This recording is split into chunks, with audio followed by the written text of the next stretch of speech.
خداوند تبارک و تعالی نے مختلف آیات میں صفات دین بیان کی ہیں۔ کہیں پر خداوند تبارک و تعالی نے دین کے بارے میں فرمایا کہ دین اسلام کامل دین ہے، کہیں پر فرمایا کہ دین مبین ہے، واضح دین ہے، روشن دین ہے، یعنی یہ اس دین کے اندر ابہام نہیں ہے، ٹیڑھا پن نہیں ہے، کجی نہیں ہے، انحراف نہیں ہے، بلکہ واضح اور روشن دین ہے۔ کہیں پر خداوند تبارک و تعالی نے دین اسلام کے بارے میں فرمایا کہ یہ قیم دین ہے، قائم ہونے والا دین ہے۔ جس طرح صراط مستقیم ہے، اس راہ پہ مومنین صراط مستقیم پر چلیں گے، راہ مستقیم ہے، اسی طرح دین بھی مستقیم ہے، دین بھی قیم ہے۔ اور اس آیہ کریمہ میں جو ہم نے تلاوت فرمائی سورہ توبہ کی یہ آیت، اس میں اللہ تعالیٰ کا فرمان ہے کہ دین غالب دین ہے۔ یہ دین اسلام تمام ادیان کے اوپر غالب آنا ہے، یعنی یہ ارادہ اللہ کا ہے۔ خداوند تبارک و تعالیٰ کا ارادہ ہے کہ خدا اس دین کو غالب کرے گا۔ یہ دین مغلوب رہنے نہیں آیا کہ یہ دین مغلوب رہے اور تمام ادیان کا غلبہ اس کے اوپر رہے، بلکہ اللہ نے انبیاء کو اور بالخصوص پیغمبر اکرم کو جو مبعوث برسالت کیا، آیہ کریمہ کہہ رہی ہے کہ ہم نے رسول کو کیوں بھیجا ہے؟ تاکہ یظہرہ علی الدین کلہ، تاکہ دین کا اظہار کریں۔ اظہار کہتے ہیں میں اظہار کی وضاحت کروں تاکہ پھر ہمیں آگے سمجھے۔ ایک بار درود پڑھیے محمد وآل محمد، اللہم صلی علی محمد وآل محمد وعجل۔ اظہار ظہور سے لفظ ہے، میں تھوڑی سی الفاظ کی وضاحت کرتا ہوں، قرآنی لفظ ہے، اسی لیے ہمیں یہ جوانوں اور بچوں کے لیے میں عرض کروں گا، بزرگان ہم سے بہتر جانتے۔ ظہور، اظہار، مظہر، یہ سارے الفاظ جس طرح جو ہے وہ عربی زبان کا قانون ہے کہ الفاظ ایک مصدر ہوتا ہے اور اس سے پھر کئی الفاظ جو ہے وہ جنم لیتے ہیں اور نکلتے ہیں۔ اظہار کہتے ہیں ایسا غلبہ کہ جس کے سامنے کوئی دوسری شے اپنے وجود کا اظہار نہ کر پائے اور نظر نہ آئے۔ جیسے ابھی آپ دیکھ رہے ہیں کہ رات ہو رہی ہے اور ستارے آسمان کے اوپر موجود ہیں، دن میں بھی یہ ستارے موجود ہوتے ہیں۔ دن میں یہ ستارے، ایسٹرو فزکس کے ماہرین جو فلکیات کے ماہرین ہیں ان کے بقول کہ دن میں یہ ستارے غروب نہیں ہوتے، کہیں جاتے نہیں ہیں یہ ستارے۔ ہم سمجھتے ہیں کہ دن میں شاید چاند اور ستارے غروب ہو جاتے ہیں اور رات میں طلوع ہوتے ہیں، ایسے نہیں ہیں، بلکہ ایسٹرو فزکس یا علم فلکیات کے ماہرین کے بقول کہ یہ غروب نہیں ہوتے، بلکہ دن میں سورج کی روشنی کی وجہ سے ان کی روشنی ماند پڑ جاتی ہے، یہ اپنی روشنی کا، اپنے وجود کا اظہار کر نہیں پاتے۔ وجود موجود ہوتا ہے، وجود ختم نہیں ہوتا، لیکن اپنے وجود کا اظہار سورج کے سامنے نہیں کر پاتے، کیونکہ سورج کی نورانیت اور سورج کے غلبے کی وجہ سے۔ عزیزان محترم، غلبہ اسی کو کہتے ہیں کہ ایک شے کا ایسا غلبہ ہو کہ دوسری چیزیں موجود ہوں لیکن ان کا وجود اس غالب شے کے سامنے ماند پڑ جائے۔ اللہ کا ارادہ ہے کہ دین اسلام کو وہ غالب کرے گا۔ دین اسلام کے چند مراحل ہیں، توجہ سے سنیے گا، ہم پھر اس نقطے پر آئیں گے کہ امام خمینی نے کیا کارنامہ کیا آج کی صدی کے اندر، اس عصر کے اندر امام خمینی نے کیا کام کیا، ہم اس آیہ کریمہ کی روشنی میں سمجھیں گے۔ توجہ سنیے گا، دین اسلام کے 4 مراحل ہیں، یعنی پہلا مرحلہ ہے، توجہ سنیے گا، نزول دین، دین نازل ہوا۔ دوسرا مرحلہ ہے ابلاغ دین، دین کی تبلیغ ہوئی ہے۔ تیسرا مرحلہ ہے نفاذ دین، دین نافذ ہوا۔ اب چوتھا مرحلہ ہے غلبہ دین، کہ اب دین تمام ادیان پر غالب آئے گا۔ جب دین اسلام پیغمبر اکرم صلی اللہ علیہ وآلہ وسلم، اللہم صلی علی محمد وآل محمد، جب حضور نبی کریم تشریف لائے ظاہری طور پہ دنیا میں، تو اور مذاہب موجود تھے اور ادیان تھے، سائبین بھی تھے، عیسائیت بھی تھی اور حنفیت بھی تھی اور دیگر ادیان سارے موجود تھے، بت پرست بھی تھے، یہودیت بھی تھی، یہ تمام ادیان تھے، لیکن اسلام پیغمبر اکرم۔ لیکن میں ایک اور چیز کی یہاں وضاحت کرتا چلوں، یہ بھی یاد رکھیے گا کہ خداوند تبارک و تعالیٰ نے جیسا اعلان کیا کہ ان الدین عند اللہ الاسلام، کہ اللہ کے نزدیک فقط اسلام دین ہے، کیا باقی ادیان اللہ کے نزدیک کوئی اہمیت نہیں رکھتے؟ تو اس کا معنی یہ ہے کہ تمام ادیان اللہ کے نزدیک اہمیت رکھتے ہیں، لیکن اسلام وہ دین ہے کہ جو حضرت آدم سے لے کر حضرت خاتم تک ہر نبی دین ایک ہی لایا ہے۔ یعنی یہ یاد رکھیں، دین الگ الگ نہیں ہے، شریعتوں کے اندر راسخ اور منسوخ حکم الہی جو ہے وہ آتی رہیں، لیکن دین ایک ہی ہے، نصاب ایک ہی ہے۔ ایسا نہیں ہے کہ دین جو ہے وہ الگ الگ، حضرت عیسیٰ الگ دین لائے، حضرت موسیٰ الگ دین لائے، حضرت ابراہیم علیہ السلام الگ دین لائے، حضرت نوح الگ دین لائے اور پیغمبر اکرم الگ دین لائے۔ ایسا نہیں ہے، دین ایک ہی ہے جس کا نام اسلام ہے۔ یعنی آدم سے لے کر خاتم تک اللہ نے ایک ہی دین کی تبلیغ کے لیے 1.25 لاکھ کے قریب انبیاء مبعوث فرمائے، اور وہ اسلام ہے۔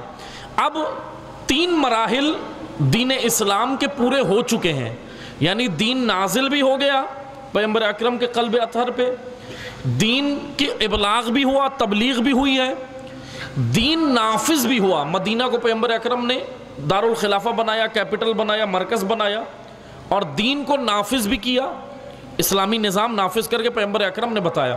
لیکن ایک مرحلہ ابھی باقی ہے، اور وہ ہے غلبہ دین۔ ابھی دین غالب نہیں آیا۔ غالب کب آئے گا؟ اللہ کا وعدہ ہے، یہ غالب جب آئے گا جب حضور کے 12ویں جانشین کا ظہور ہوگا۔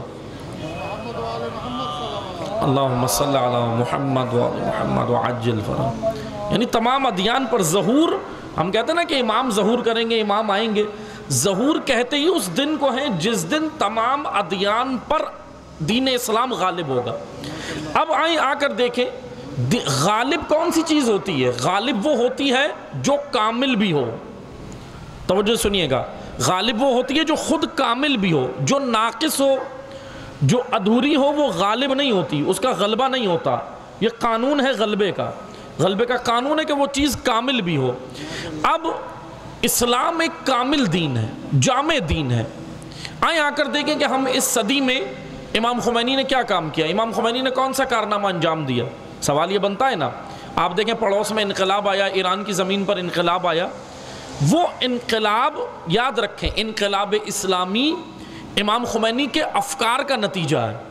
یعنی انقلاب رزلٹ ہے، نتیجہ ہے، لیکن کس چیز کا رزلٹ ہے؟ جیسے ہم جب کھیتوں میں جاتے ہیں دیکھتے ہیں تو وہاں پہ فصلیں اگتی ہیں، کپاس کی ہوتی ہے، گنے کی ہوتی ہے، گندم کی ہوتی ہے، اناج کی فصلیں ہوتی ہیں، لیکن اس کی ابتدا بیج سے ہوتی ہے، لیکن اس کی ابتدا بیج سے ہوتی ہے اور اس کا نتیجہ وہ فصل ہوتی ہے، نتیجہ آخر میں ملتا ہے۔ تو انقلاب اسلامی امام خمینی کے افکار کا نتیجہ ہے۔ اب انقلاب اسلامی آنے کے نتیجے میں وہاں جو سسٹم قائم ہوا، نظریہ ولایت فقیہ جو سسٹم قائم ہوا، انقلاب اسلامی امام خمینی کے افکار کا نتیجہ ہے۔ ہم نے یہ دیکھنا ہے، میں آج مختصر سے آپ کی خدمت میں یہ بیان کروں گا کہ وہ افکار امام خمینی کے کیا ہیں جن سے انہوں نے انقلاب برپا کیا، اور وہ افکار امام خمینی نے اخذ کہاں سے کیے، لیے کہاں سے ہیں، نکالے کہاں سے ہیں۔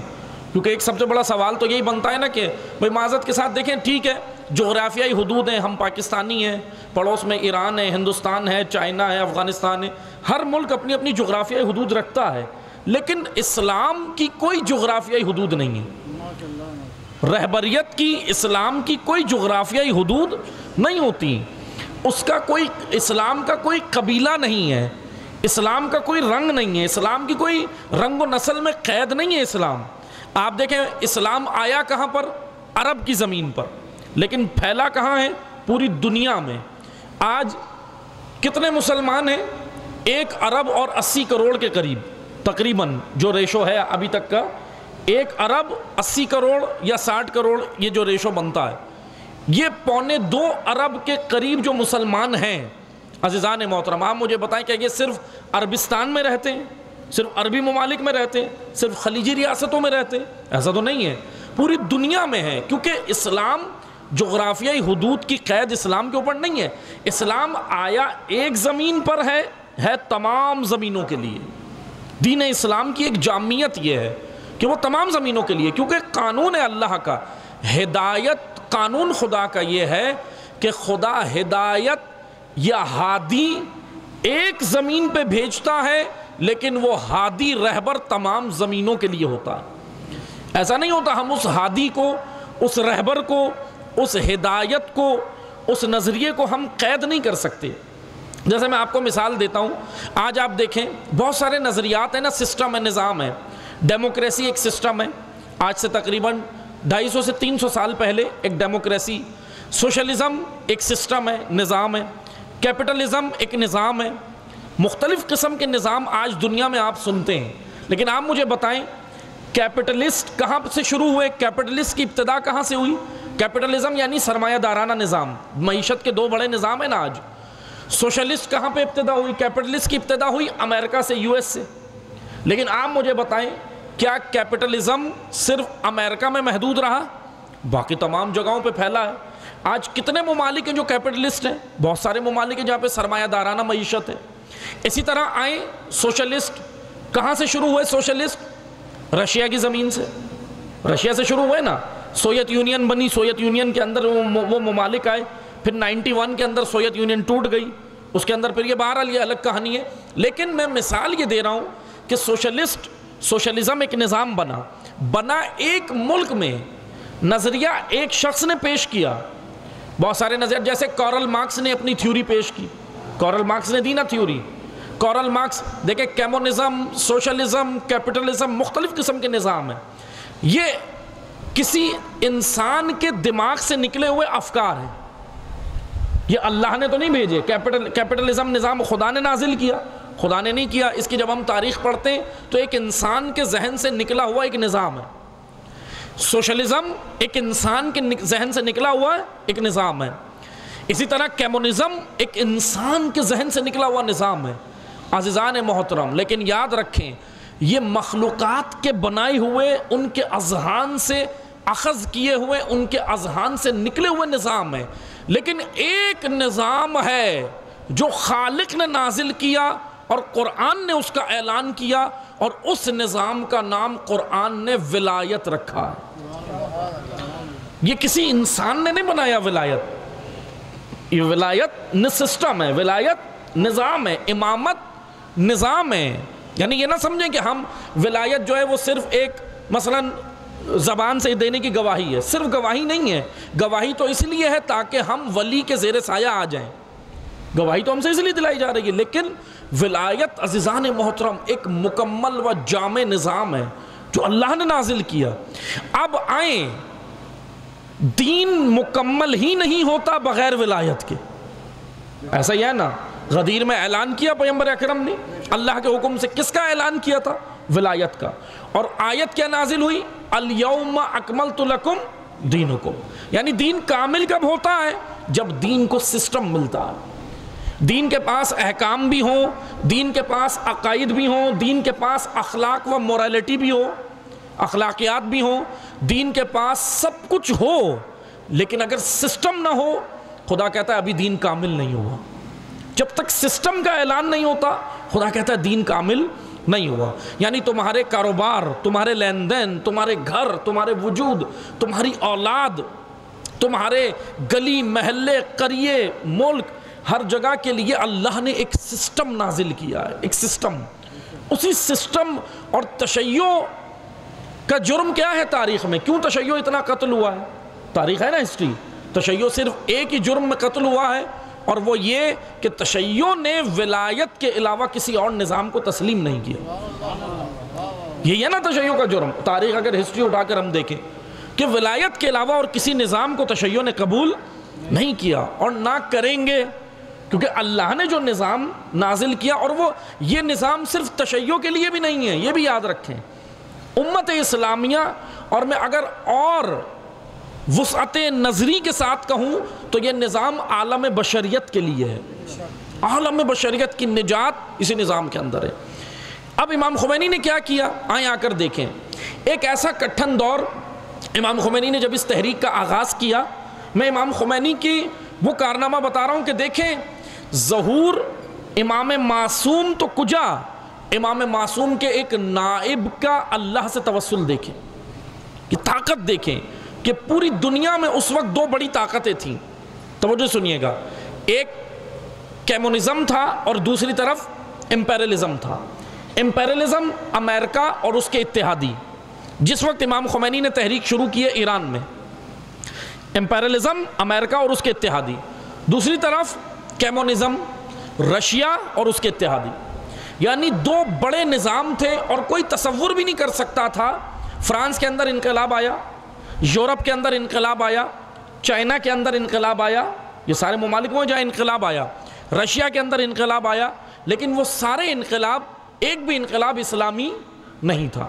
سارے انقلاب کوئی کیمونزم کا انقلاب تھا، کوئی کسی اور نظریے کے تحت نکلا ہوا انقلاب تھا، آئیڈیالوجی مختلف آئیڈیالوجیز تھیں، لیکن کوئی تصور بھی نہیں کر سکتا تھا کہ کیا ایسا دور تھا وہ کہ کسی کے ذہن میں بھی نہیں تھا کہ کیا اسلامی انقلاب بھی آ سکتا ہے، کیا اسلام کے پاس بھی کوئی سسٹم ہے، کیا اسلام بھی اتنی جامعیت رکھتا ہے کہ اپنا ایک نظام کی جھلک دکھا سکتا ہے۔ کسی کے ذہن میں تصور بھی نہیں تھا، کیونکہ آدھے ممالک جو تھے دنیا کے وہ امریکہ کے بلاک میں چلے گئے تھے اور آدھے رشیا کے بلاک میں، اور سبھی یہی جانتے تھے کہ بھائی یہ دونوں ممالک پاور ہیں اور ان میں سے کسی کا حصہ بننا ہے، اور ایک جنگ جو ہے وہ چل رہی تھی، معیشت کی جنگ الگ چل رہی تھی، یورپ آگے ترقی کر رہا تھا، یہ سارے ممالک اس طرح تھے۔ مسلمانوں کو شروع سے مسلمانوں کے ساتھ المیہ یہ رہا کہ وہی جو علامہ اقبال نے کہا تھا کہ اے باد صبا جا کہیو کملی والے سے پیغام میرا، قبضے سے امت بیچاری کے دین بھی گیا دنیا بھی گئی، یعنی امت اسلامیہ کے ساتھ ایک المیہ یورپ نے یہ کیا کہ دین تو چھین لیا، دنیا بھی نہیں دی۔ اب آپ دیکھیں گے ہمارے ساتھ جو کام ہوا نا، تمام امت اسلامیہ، صرف پاکستان کی بات نہیں ہو رہی، آج دیکھیں تمام امت اسلام، دین تو گیا دنیا بھی نہیں دی۔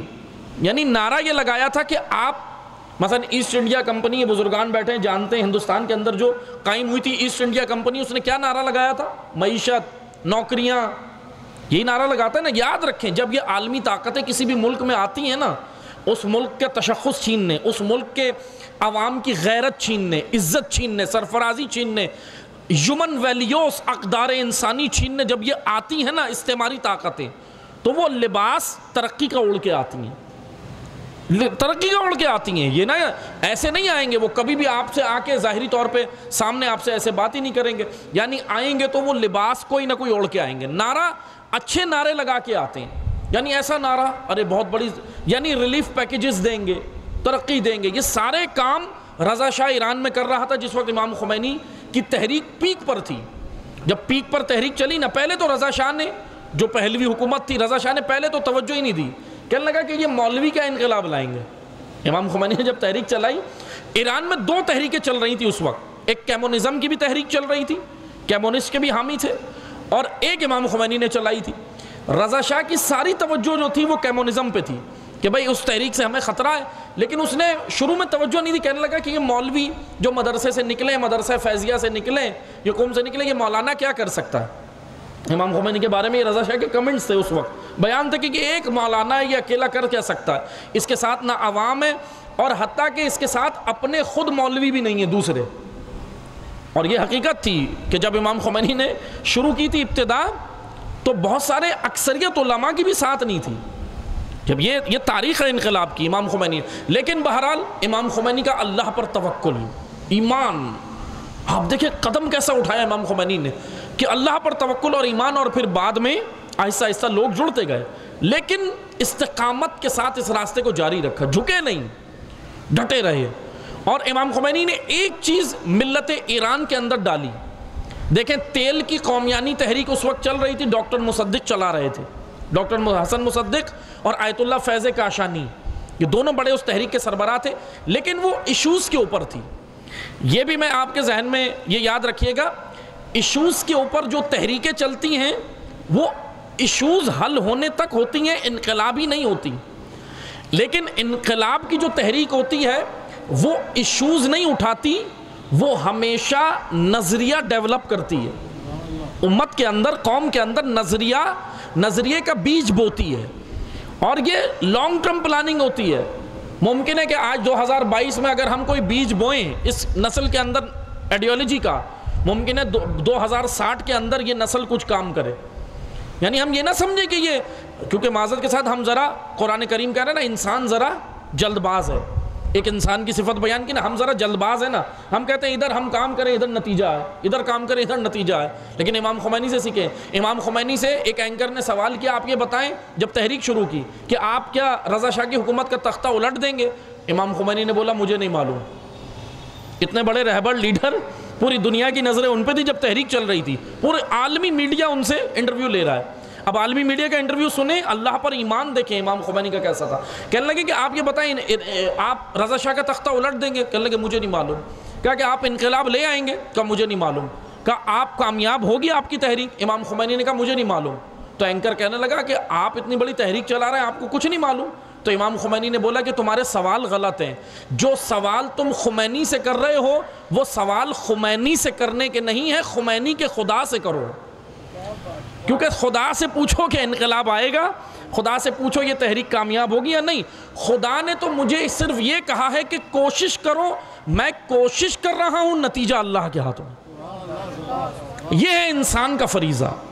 میرا اور آپ کا فریضہ کوشش ہے، نتیجہ نہیں ہے. میں یہ نہ سوچوں میں یہ نتیجہ میں یہ کام کروں گا نتیجہ آ جائے نا. اللہ پر ایمان رکھ کر سعی، کوشش، مسلسل اللہ کی راہ میں جد و جہد، کوشش، بس یہ کرنی ہے. امام خمینی نے یہ کیا. اب آئیں دیکھیں اس وقت ایشوز کے اوپر بھی تحریکیں ایران میں چل رہی تھی. برطانیہ ایران کا تیل لے کے جا رہا تھا، 80% تیل برطانیہ ایران کا کھا رہا تھا اس وقت، جس وقت ڈاکٹر حسن مصدق نے تحریک چلائی. اب بہرحال ایشوز کے اوپر بھی تحریکیں اچھی ہوتی ہیں. کیوں؟ تاکہ وہ ملک کی املاک کو بچا سکیں. اب ہم اس کی مخالفت نہیں کر رہے، اچھی بات ہے بھائی ایشوز کے اوپر ہوتی ہیں اور ایشوز کے اوپر بھی ہونی چاہیے. جیسے مہنگائی کے اوپر ہے، جیسے گیس کے اوپر ہے، پیٹرول کے اوپر ہے، ان کے اوپر بھائی تحریکیں یہ سب صحیح ہیں. کیوں؟ اس وجہ سے کیونکہ یہ ملک کے املاک، ملک کی معدنیات کو بچاتی ہیں یہ تحریکیں. لیکن انقلاب یہ تحریکیں ایشوز والی نہیں لاتی. سسٹم چینج کون کرتا ہے؟ جو آئیڈیالوجی دیتا ہے، جو نظریہ دیتا ہے، جو قوم کی تربیت کر کے تیار کرتا ہے. یہ یاد رکھیں. امام خمینی سے پوچھا تھا نا کہ آپ کی فوج کہاں ہے، تو کیا کہا تھا؟ ابھی تو ماؤں کی گودوں میں ہے. گودوں میں یہ مشہور جملہ ہے نا، ابھی ماں کی گود میں. کیوں؟ کیونکہ وہ امام خمینی جلد بازی والا کام نہیں کر رہے تھے. وہ امام خمینی نے پوری، آپ دیکھیں اس مرد فقی کا اللہ پر ایمان دیکھیں. اس مرد فقی آپ دیکھیں مکتب اہل بیت میں پلا ہوا کیسا مرد فقی تھا. یہ دیکھیں ایمان. پوری تحریک میں کہیں یہ جملہ امام خمینی کا نہیں ملتا ہمیں کہ امام خمینی نے یہ کہا ہو کہ ہاں یہ کام میں فلاں تاریخ کو کر دوں گا یہ ہو جائے گا. نہ، امام خمینی نے بولا کہ کوشش کرو، اللہ پر ایمان رکھو. یعنی مجھ سے نہیں پوچھو کہ کس تاریخ کو انقلاب آئے گا، کب یہ تحریک کامیاب کی. امام خمینی نے کیا کیا؟ 13 سال، شروع کے 13 سال امام خمینی نے جو اس ملت کے ذہنوں میں پہلے سے پڑا تھا وہ نکالا. اور بعد کے 10 سال، 23 سال تحریک چلی ہے امام خمینی کی ٹوٹل، 23 سال. اور آخر کے 10 سال امام خمینی نے ایک مکمل جامع اور حقیقی اسلام ان کے ذہنوں میں ڈالا. یعنی میں اگر سادہ سی زبان میں اور کہوں، وہ اسلام جو روح زینبی کے ساتھ تھا. کیونکہ روح نہیں تھی، اسلام تھا، روح نکل گئی. نماز تھی، میں مثال کے طور پہ میں نماز پڑھ رہا ہوں، نماز کے بعد میں خدا نخواستہ غلط کام بھی کر رہا ہوں، تو اس کا مطلب عبادت ہے لیکن مردہ عبادت ہے میرے پاس، عبادت کی روح نہیں ہے. الصلاۃ تنہا عن الفحشاء والمنکر. نماز کیا کرتی ہے؟ برائی سے روکتی ہے نا. اگر میں برائی سے نہیں رکا، فحش کاموں سے نہیں رکا، میرے وجود کی اگر تربیت نہیں ہوئی، یعنی میرے وجود کے اندر اگر اقدار انسانی پروان نہیں چڑھ رہی، تو میں چیک کروں میں نماز پڑھ رہا ہوں. وہ نماز پھر بغیر روح کے ہے. عزاداری امام خمینی سے پہلے نمازیں بھی ہو رہی تھیں. کیا ملت ایران نماز نہیں پڑھتی تھی؟ نماز بھی پڑھتے تھے، روزہ بھی رکھتے تھے، بہترین ملت تھی، حج بھی کرتے تھے، عزاداری بھی کرتے تھے، سب کچھ کر رہے تھے نا. امام خمینی نے آ کے کیا کیا؟ امام خمینی نے آ کے بس ایک کام کیا. اس عزا میں، اس نماز میں، ان عبادتوں میں سب کچھ تھا. امام خمینی نے روح کربلا ڈالی ہے، روح ڈالی ہے، روح. اور جن عبادتوں میں اور جن افکار میں جب روح آ جائے تو پھر وہ اٹھاتے ہیں انسان کو، پھر وہ بیٹھنے نہیں دیتے. آئیں میں آپ کو ایک مثال دیتا ہوں. مکہ کے اندر امام حسین کھڑے ہوئے ہیں، ذی الحج کا مہینہ آ رہا ہے نا، یہ وہ ایام ہے جس میں امام حسین مکہ میں موجود تھے۔ 28 رجب امام حسین نے مکہ چھوڑا، مدینہ چھوڑا 28 رجب، ٹھیک ہے۔ 2 یا 3 شعبان کو مختلف تواریخ کے مطابق 3 یا 4 شعبان کو مکہ پہنچ گئے، یہ تاریخ کہتی ہے، امام حسین علیہ السلام قیام کے دوران۔ اب 8 ذی الحج تک مکہ میں رہے، 4 مہینے 4 دن تقریباً ٹوٹل یہ دن بنتے ہیں امام حسین کے جو امام مکہ میں رہے۔ مکہ میں کیا کیا امام حسین علیہ السلام نے؟ کیا کیا؟ امام نے تحریک ہی مکہ سے اپنی پوری چلائی ہے، پوری تحریک۔ مکہ کیونکہ ایک مرکزی حیثیت رکھتا تھا، سارا وہ یہ کہہ لیں کہ جتنا بھی کوریڈور تھا، شہرہ تھی، مین شہرہ مکہ تھی، سارے تاجر ادھر یمن، روم، ادھر ایران، ادھر شام، مختلف قسم کی جو اطراف میں زمینیں تھیں وہ سب کے سب ادھر سے گزرتے تھے، تاجر بھی، کاروان تجارت بھی، زائرین کعبہ بھی، سب وہیں سے ان کا گزر ہوتا تھا۔ امام حسین نے مکہ کا انتخاب کیا، کیپٹل وہاں پہ اپنی تحریک کا مرکز بنایا، 4 مہینے 4 دن امام حسین وہاں بیٹھے، وہیں رہے، 5 گانہ نمازیں پڑھائیں کعبے کے اندر، لوگوں کو واعظ و نصیحت کی، درس دیے، لوگوں کو بتایا، اپنا مقصد بتایا، ملاقاتیں کی، گورنر مکہ کے بھائی سے بھی ملاقات ہے، تمام بڑی شخصیات سے، صحابہ کرام سے بھی ملاقاتیں، تابعین وحی، صحابہ کے جو تابعین تھے ان سے بھی ملاقات، کاتبان وحی جو صحابہ کچھ موجود تھے مدینہ میں ان سے بھی ملاقاتیں، امام حسین نے سب سے ملاقاتیں کی۔ ہاں مکہ سے نکلنے کے بعد بھی ملاقاتیں ہیں راستے میں۔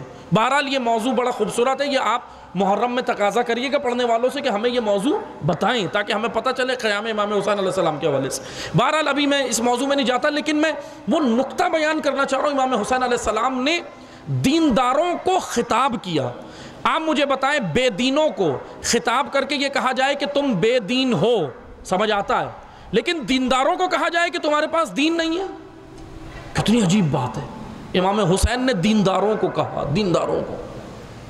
مکہ میں کن کو کہا امام حسین نے خطاب کر کے؟ حاجیوں کو، نمازیوں کو، روزہ داروں کو۔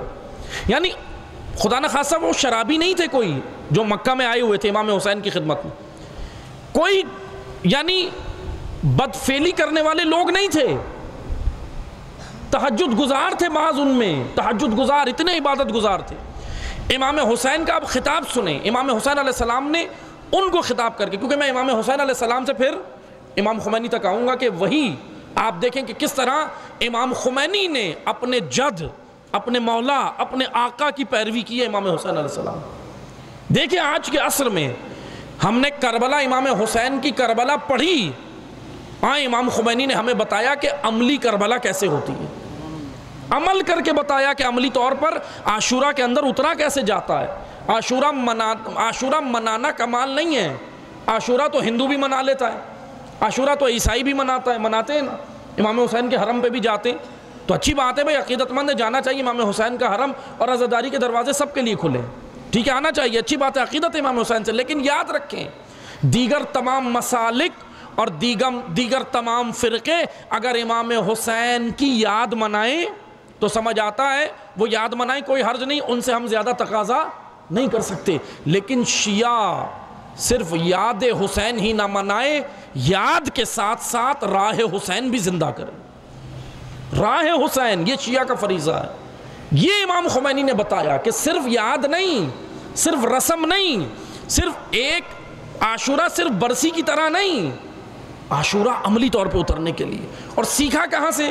آئیں امام حسین علیہ السلام مکہ میں کھڑے اور کہتے ہیں فَقَدْ نَزَلَ بِنَا مِنَ الْأَمْرِ مَا قَدْ تَرَوْنَ وَأَنَّ الدُّنْيَا قَدْ تَغَيُّرَتْ وَتَنَكُّرَتْ۔ بہت خوبصورت خطبہ امام حسین علیہ السلام کا، جھنجھوڑ دینے والا خطبہ ہے، ہمیں جھنجھوڑنے کا خطبہ ہے۔ آج بھی جب یہ خطبہ پڑھیں تو ایسا لگتا ہے امام حسین ہم سے کہہ رہے ہیں۔ اس آئینے میں، کربلا کے اس آئینے میں ہم اپنے آپ کو تلاش کریں عزیزان محترم۔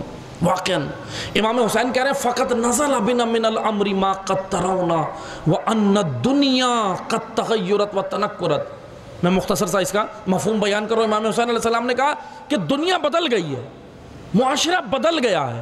کس کو خطاب کر رہے ہیں یہ پہلے اپنے ذہن میں آپ بٹھا لیں، نمازیوں کو، حاجیوں کو، دینداروں کو، بے دینوں کو نہیں کر رہے تھے۔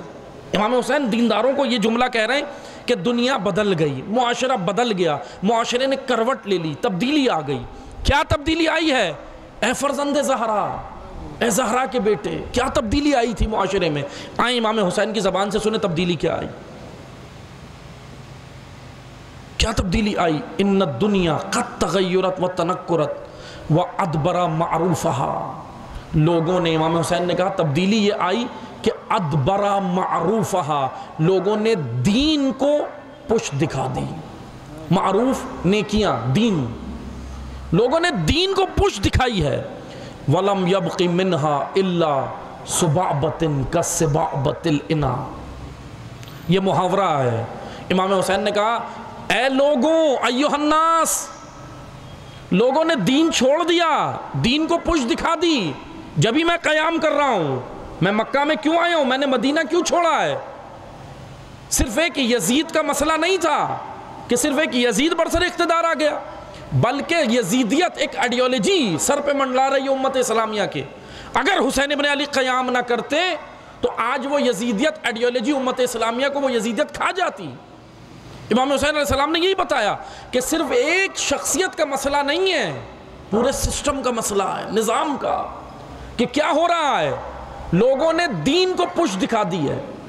الا سبعبۃ کسبعبۃ الاناء، دین ہے، تمہارے پاس دین ہے، لیکن امام نے محاورہ کہا دین صرف اتنا ہے کہ دین کا برتن الٹ دیا، الٹے برتن میں جو نیچے تلی پہ جو چکنائی بچتی ہے اس چکنائی کو لے کر تم دیندار بنے ہوئے ہو، باقی دین نکل گیا، یعنی تمہاری زندگیوں سے دین نکل گیا۔ دین کا جو برتن ہے نا، دین کا برتن کیا ہے؟ وجود انسانی، یہ ہے دین کا برتن، یہاں دین آنا چاہیے۔ دین کا برتن کتاب نہیں ہے، دین کا برتن مدرسہ نہیں ہے، دین کا برتن لائبریری نہیں ہے، دین کا برتن مسجد نہیں ہے، دین کا برتن امام بارگاہ نہیں ہے، دین کا برتن حسینیہ نہیں ہے، دین کا برتن عزاخانہ نہیں ہے۔ یہ سب مراکز دین فہمی کی جگہ ہیں، یہ سب دین سمجھنے کے لیے ہے، لیکن دین نافذ یہاں پر ہوگا۔ دین کا یہ برتن ہے وجود انسانی، اور امام حسین کہہ رہے تم نے اپنے وجود سے دین نکال دیا، صرف دین کی چکنائی لے کر تم دیندار بنے ہوئے ہو، یعنی یہ جو تم تھوڑا نماز روزہ کر لیتے ہو یہ چکنائی ہے، چکنائی دین کی، باقی دین کہاں ہے؟ تمہارے گھر میں دین ہے، تمہارے وجود پہ دین ہے، تمہارے گلی محلے میں دین ہے، تمہارے نظام میں دین ہے، تمہاری معیشت میں دین ہے، تمہاری تعلیم میں دین ہے۔ اگر ہوتا تو یزید کیسے آتا برسر اقتدار؟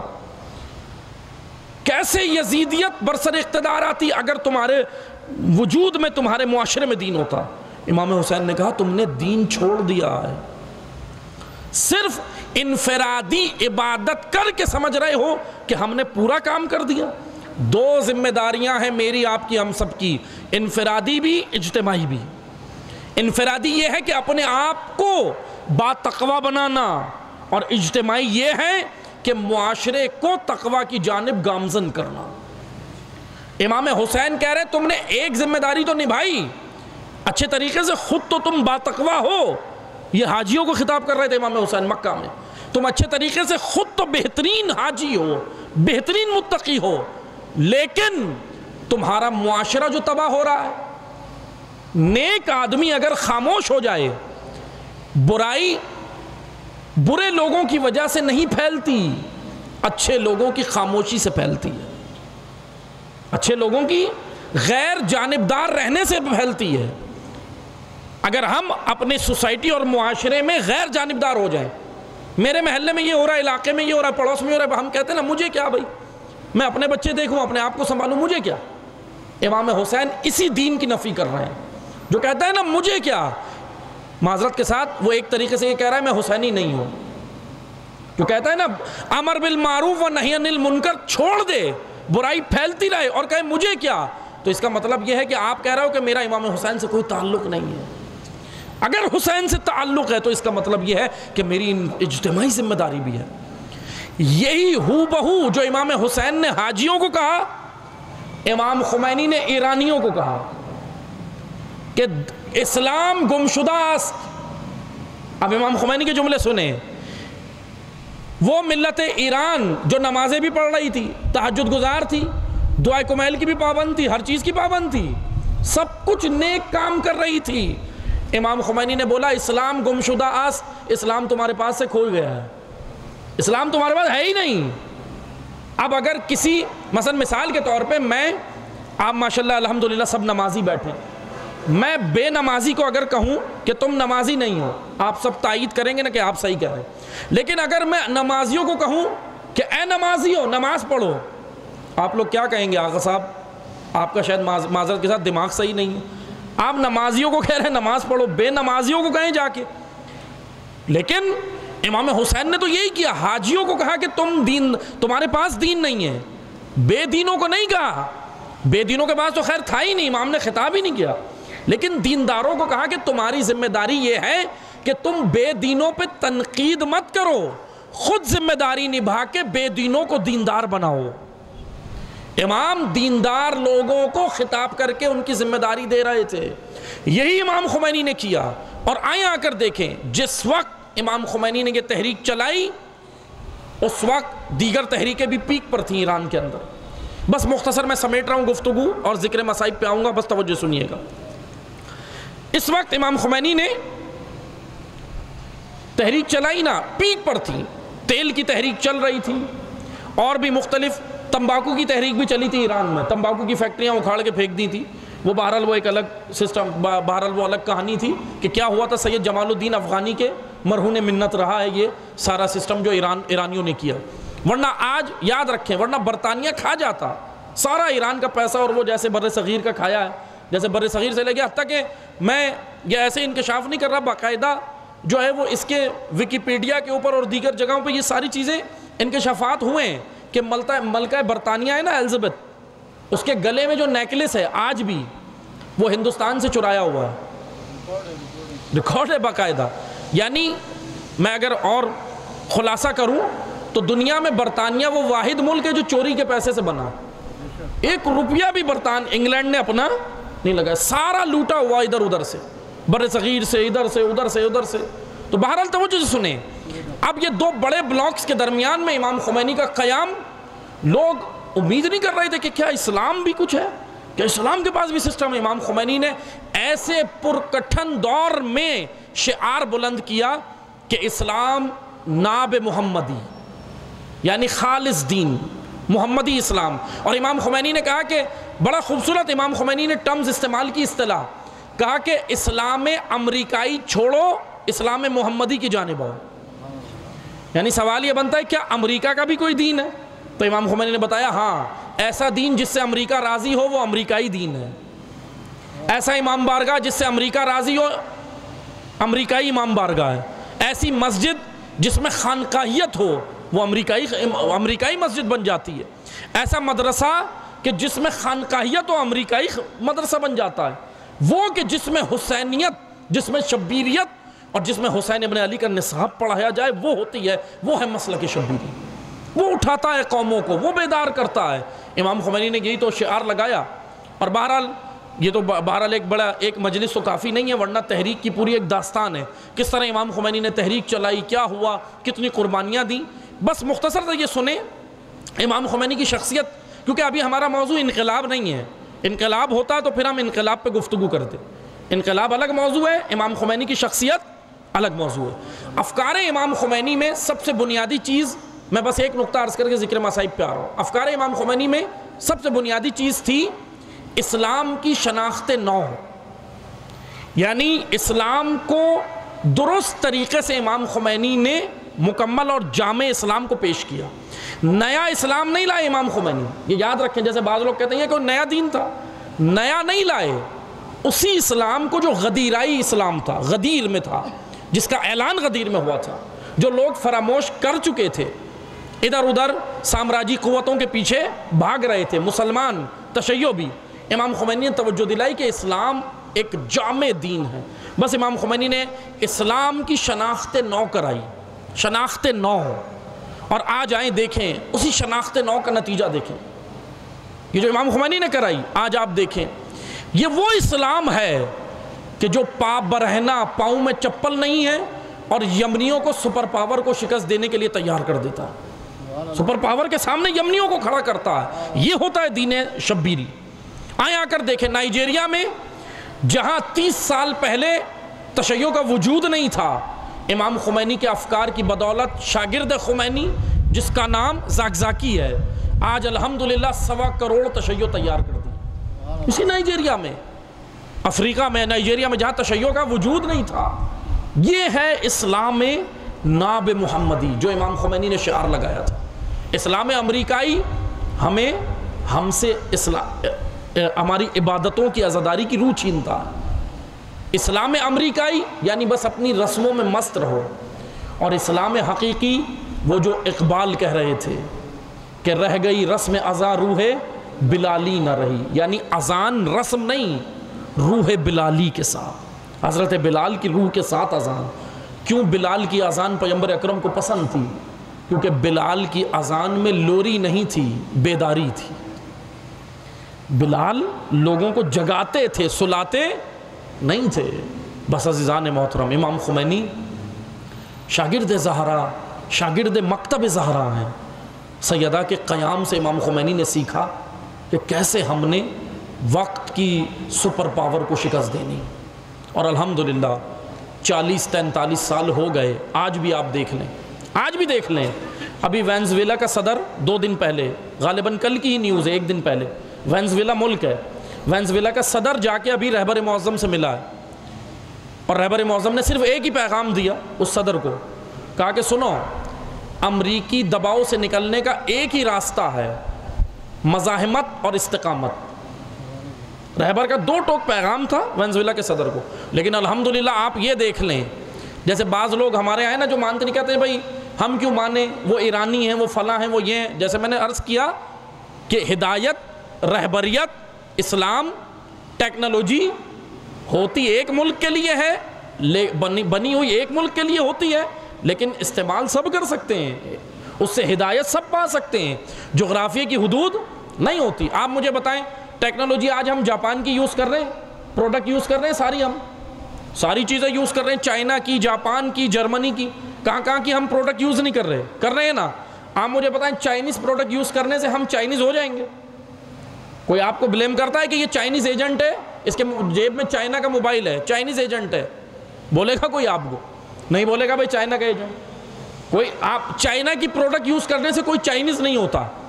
جاپان کی سوزوکی کی گاڑیاں یوز کرتے ہیں آپ، سوزوکی کتنی گاڑیاں ہیں، ہونڈا کی گاڑیاں ہیں، ٹویوٹا کرولا کی گاڑیاں ساری یوز کرتے ہیں۔ جاپنیز گاڑیاں یوز کرنے سے ہم جاپنیز ہو جائیں گے؟ نہیں ہوتے، کیونکہ پروڈکٹ انہوں نے بنائی تمام ملکوں کے لیے، صرف اپنے لیے نہیں بنائی، وہ تو باقاعدہ سپلائی کرتے، کہتے کہ جائیں تاکہ بزنس ہے۔ لیکن عزیزان محترم، ہم سب کچھ سارے ملکوں سے لے لیں، ثقافت بھی لے لیتے ہیں۔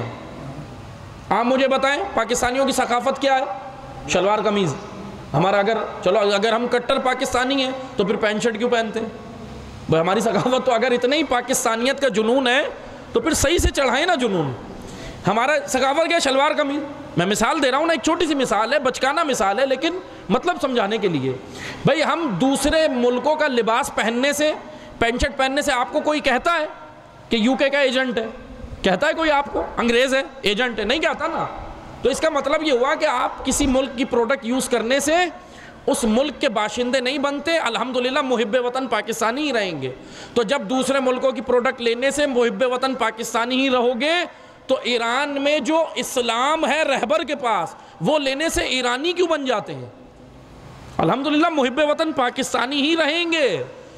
ہماری پاکستانیت پہ شک مت کرو، ہم اپنے ملک سے محبت کرتے ہیں، لیکن اسلام کا کوئی وطن نہیں ہے، اسلام کی کوئی جغرافیائی حد نہیں ہے، اسلام کا کوئی ملک نہیں ہے، اسلام تمام ملکوں کے لیے۔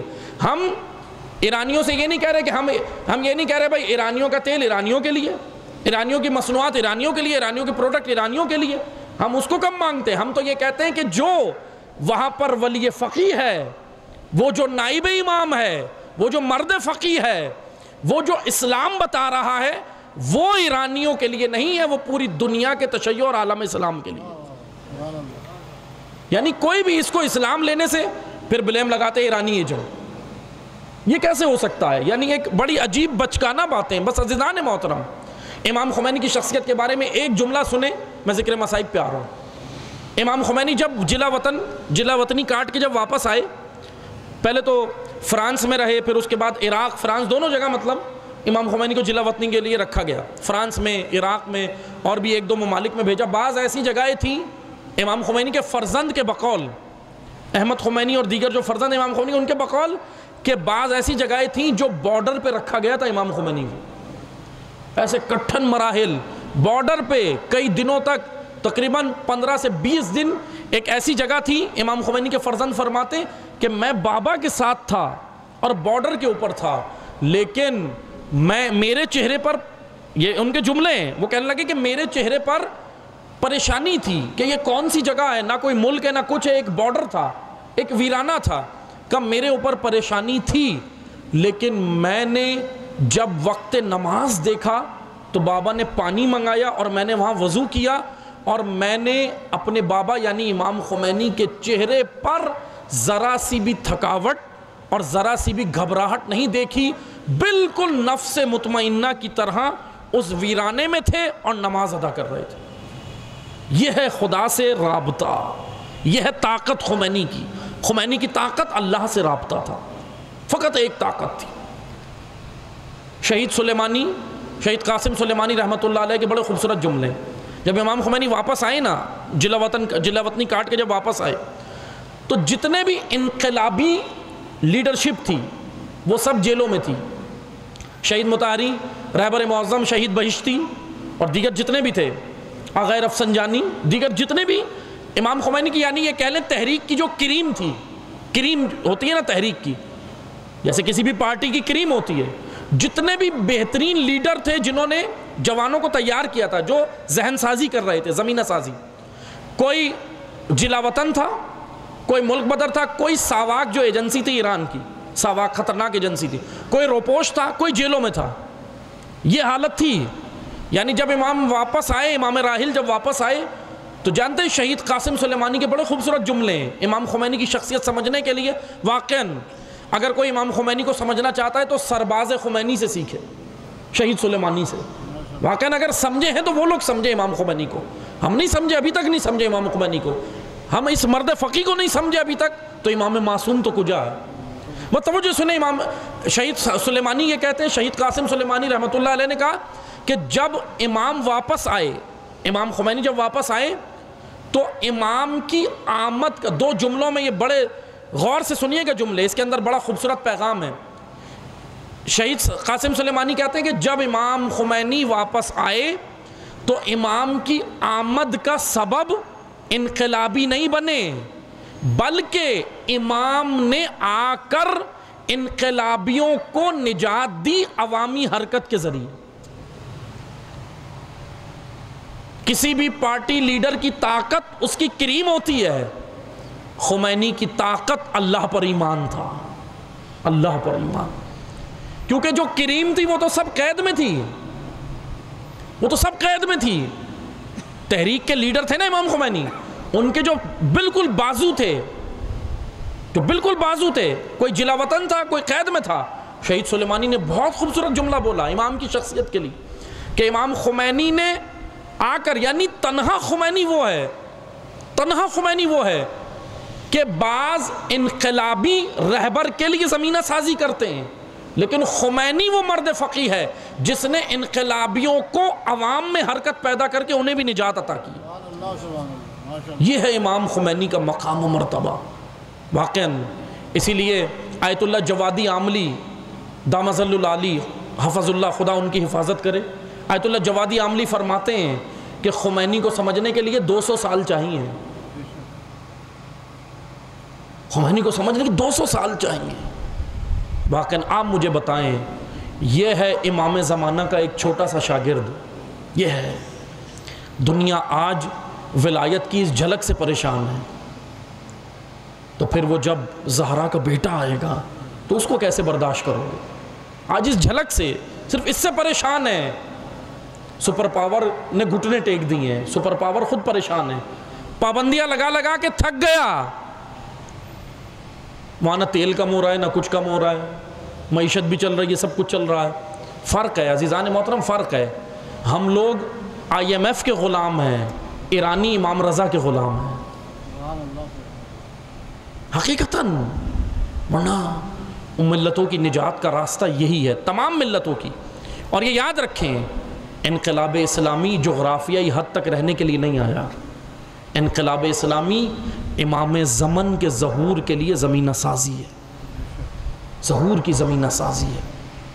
انشاءاللہ اسی نظام کے ذریعے سے امام نے آنا ہے، ایسے ہی زمینہ سازی ہوگی، اور انشاءاللہ نظر آ رہا ہے، انشاءاللہ نظر آ رہا ہے۔ وہ وقت دور نہیں کہ جب زہرا کا بیٹا انشاءاللہ آئے گا، ضرور آئے گا، جلد آئے گا انشاءاللہ۔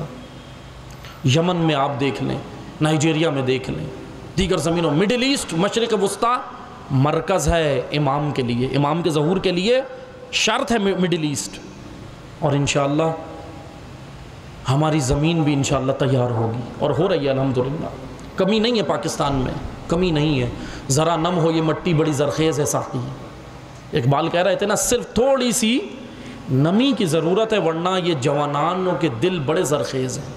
اور الحمدللہ ملت پاکستان میں یہ طاقت ہے۔ کہاں سے امام خمینی نے یہ انقلاب برپا کیا؟ عاشورہ سے، کربلا سے۔ امام خمینی اسی لیے کہتے تھے کہ ملتوں کی نجات کے لیے ایک عاشورہ کافی ہے، ایک عاشورہ ایسا برپا کرو، زینبی عاشورہ، حسینی عاشورہ، سجادی عاشورہ۔ کون سید سجاد؟ جس نے طوق و سلاسل سے باطل کے ایوان ہلا کے رکھ دیے تھے، یہ تھا عاشورہ، یہ تھا عاشورہ۔ واقعاً امام خمینی نے امام حسین سے، اپنے جد سے غیرت لی، ہمیت لی، حماسہ لیا، دلیری لی۔ آج ہمیں بھی عزاداروں یہ سب لینے کی ضرورت ہے۔ میں مصائب پڑھوں گا بس 2 جملے، آپ نے رونا بھی ہے، گریہ بھی کرنا ہے، اور وقت کے امام سے عہد بھی کرنا ہے کہ انشاءاللہ ہم بھی کربلا سے وہ سب لیں گے جو امام خمینی نے لیا۔ کیا ہم وہ سب نہیں لے سکتے؟ لے سکتے ہیں، انشاءاللہ لیں گے۔ بس عزاداروں، کیا ہے کربلا میں؟ کربلا میں مصائب بھی ہیں، کربلا میں غیرت بھی ہے، کربلا میں حریت بھی ہے، کربلا میں فداکاری بھی ہے، کربلا میں جانثاری بھی ہے۔ اور آئیں دیکھیں کربلا بپا کرنے میں سب سے بڑا کردار کس کا ہے؟ سن سکیں گے؟ سب سے بڑا کردار علی کی بیٹی کا ہے، ثانیہ زہرا کا ہے۔ میں اگر 2 جملے کہوں، حقیقت بھی یہی ہے عزاداروں، اگر زینب نہ ہوتی کربلا نہ ہوتی، شاید کربلا فوت ہو جاتی اگر زینب نہ ہوتی۔ یہ ہے علی کی بیٹی۔ بھائی سے وعدہ کیا تھا کہ بھائیا گھبرانا نہیں، میں سب کچھ سنبھالوں گی، میں آپ کے بچوں کو بھی سنبھالوں گی، میں آپ کے مقصد کو بھی سنبھالوں گی۔ اور سن سکو گے کیا کہا؟ میں بیویوں کو بھی سنبھالوں گی، اور میں سید سجاد کو بھی سنبھالوں گی، اجرکم اللہ۔ بس عزاداروں 2 جملے سننا، امام حسین کی رخصت کے 2 جملے پڑھوں گا میں، آپ توجہ سے سنیے گا۔ 2 جملے۔ آئے امام عصر عاشور جب سب شہید ہو گئے، حضرت علی اصغر بھی شہید ہو گئے، امام حسین بہن کے خیمے میں آئے، بہن کے خیمے میں آئے، آ کر کہا، مستند مقاتل میں ہے، مستند روایات میں ہے، آ کر کہا کہ بہن زینب وہ کرتا نکالو جو اماں زہرا نے دیا تھا، اجرکم اللہ۔ بس 2 جملے سننا، قیامت تھی سرزمین کربلا پہ، کہا وہ کرتا نکالو جو اماں زہرا نے دیا تھا۔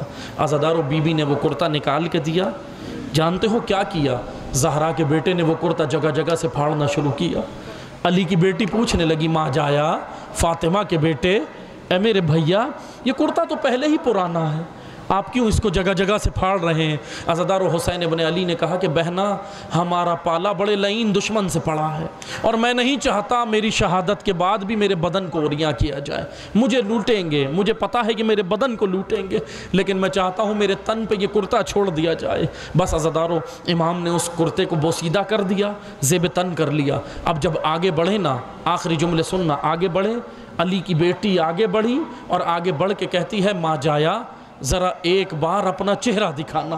امام حسین پلٹے، جیسے ہی بی بی کی جانب پلٹے، علی کی بیٹی نے بڑھ کے ماتھے کو چوما اور کہا، السلام علیکہ یا رسول اللہ، اے فاطمہ کے بیٹے یہ بوسہ نانا رسول اللہ کی طرف سے، دوسرا بوسہ دائیں رخسار پہ لیا اور کہا کہ اے فاطمہ کے بیٹے یہ بوسہ ماں زہرا کی طرف سے، بائیں رخسار پہ بوسہ لیا اور کہا کہ اے علی کے بیٹے یہ بوسہ بابا علی کی طرف سے۔ آخری جملے سننا عزادارو، اب جو زینب کبریٰ نے جو اب بوسہ دیا نا، حسین ابن علی رونے لگے، کہا بہن یہ گلے پہ بوسہ کس کی طرف سے؟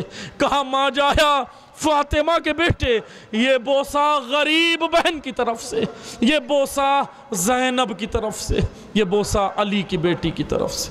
اللہ لعنت اللہ علی القوم الظالمین۔ وَسَيَعْلَمُ الَّذِينَ ظَلَمُوا أَيَّ مُنْقَلِبٍ يَنْقَلِبُونَ۔ پروردگارا ہمارے اس قلیل سے ذکر کو اپنی